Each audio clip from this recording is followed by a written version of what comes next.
So not only would I like you to learn how to do these problems on paper, but I would like you to learn how to use the spreadsheet to do calculations for you. As you go on through chemistry and physics, you'll find that the spreadsheet is a lot easier to use than a calculator. I'm going to do the first problem here as an example. Potassium chromate is added to a solution of silver nitrate, and a solid silver chromate is formed. The solid that's formed in the solution is called a precipitate. Number 1 says balance the equation. Note, for our formulas to work today, we're going to need a 1 and not a blank when we're balancing. Alright, so balancing, let's see, I see silvers, I see 2 here and 1 here, so I'm going to put a 2 there. And that gives me 2 nitrates on this side. I have 1 nitrate on this side, so I'm going to put a 2 there. That gives me 2 Ks on this side. I have 2 Ks. And I have 1 chromate and 1 chromate. So these are going to be 1s, and this is what the warning's about. I want 1s in the boxes, not blanks. Number 2, we're going to calculate the molar mass of this product and this reactant. What I've done down at the bottom, I put a tab with all of the masses from the periodic table on here. And we're going to use the spreadsheet to total all of those masses for us. So we're not allowed to use calculators on this assignment. You're not allowed to use mental math. So when you're putting a formula in this box, formulas always start with the equal sign, and that tells the computer it's going to do a calculation. We need to add up silver plus nitrogen plus 3 oxygen. So we're making a formula for that. So I'm going to scroll down and find silver. 107. I'm going to click on the box, and then I'm going to type plus, and then I need to find nitrogen. Let's scroll up. Nitrogen was 14. I'm going to click on that, plus, and then I want 3 oxygen. So I'm going to go 3, and then shift 8 is the star for times, and then oxygen is 15.99. Then I hit enter, and it adds all those up for me and puts it in the box. So I'm going to do the same thing for silver chromate. This one, there's 2 silvers, 1 chromium, and 4 oxygens. So I'm going to start with the equal sign to tell the computer I'm doing a calculation. Go to the periodic table. I need 2 silvers. So I'm going to do 2 star for times, and then click on the silvers 107. Plus, I need to find chromium. It's 51.9.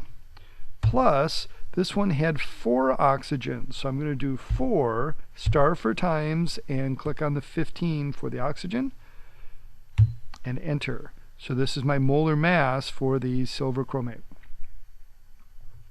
For my calculation down here, for each one of these blanks, notice that there's 3 boxes. The first box is going to be for a number, the second one's going to be for a unit label, and the third one's going to be for the atom or molecule or formula unit.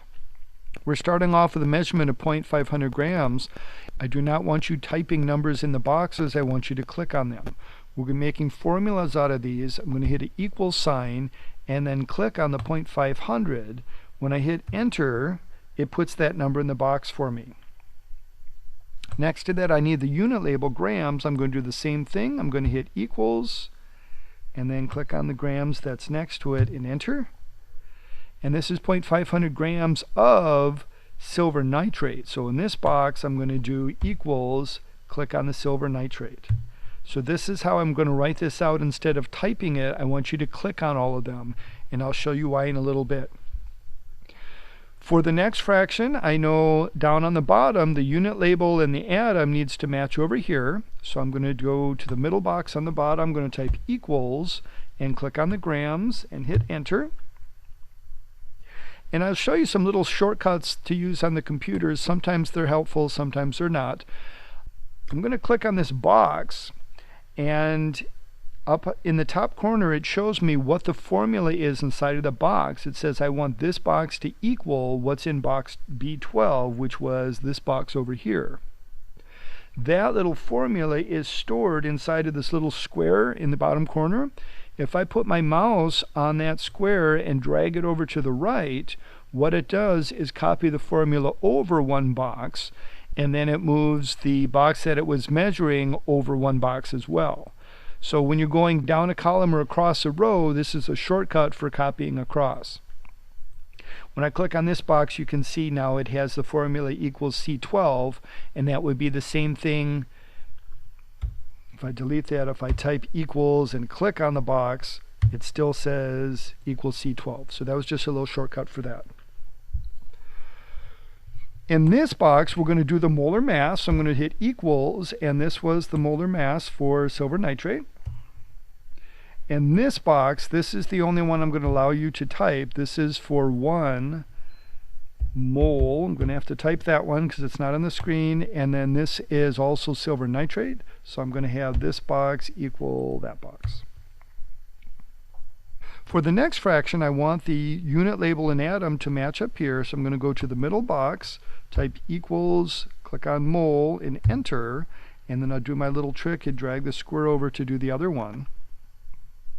And then the top box, we're going to be changing from moles of silver nitrate over to moles of silver chromate. So we're going to have mole on the top again. And this one is going to be the silver chromate. Now we're going to use our mole ratio from the equation. And again, I do not want you typing numbers. I want you to click on them. So on the bottom, I'm going to type equals, and the number that goes with silver nitrate is 2. I'm going to click on the 2 and enter. Then on the top one, I'm going to type equals, and the number that goes with silver chromate is, where was it? This one, 1. So my mole ratio is 1 to 2. The next fraction, we're going to match top and bottom here. So I want this one to equal mole. And then click on it and drag over. So those are going to cancel out, and then we're going to change from moles of silver chromate to grams of silver chromate. So on the top, I want to have grams, and this one you can do equals grams like this, or you can just type grams for that one. And then this one's going to be the silver chromate. Down here, there's 1 mole. That's the one that you get to type because we're doing the molar mass. What is the mass of 1 mole? In this box, we're doing the molar mass. So I'm going to do equals, click on the molar mass, and enter. And then for my final answer, I know my unit label is going to equal this one, and I know my molecule is going to equal this one. In this one, we're going to do the full calculation. I'm going to start with the equal sign. I'm going to start with my 0.500, star for times the 1 star 331, and then I'm dividing the denominators, slash for divide, 169/2/1, enter. So this is my final answer, 0.4882 grams. Question number 4, calculate the percent yield. We were supposed to get 0.4882 and we got 0.455. Usually in an experiment, there's some impurities in your mixture and not everything reacts and comes out the way that you want. So we're going to divide these.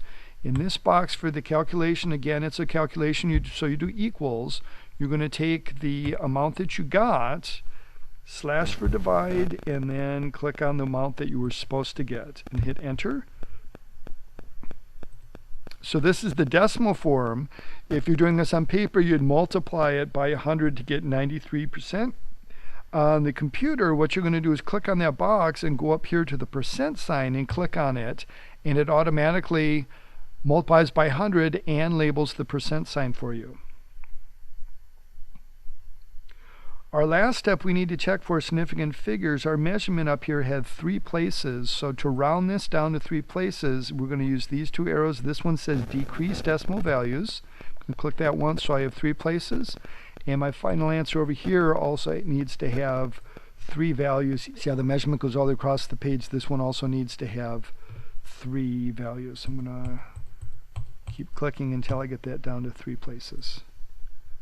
All right. So I mentioned several times in these boxes, I want you to type equals and click on the box that it's supposed to be representing, not typing a number.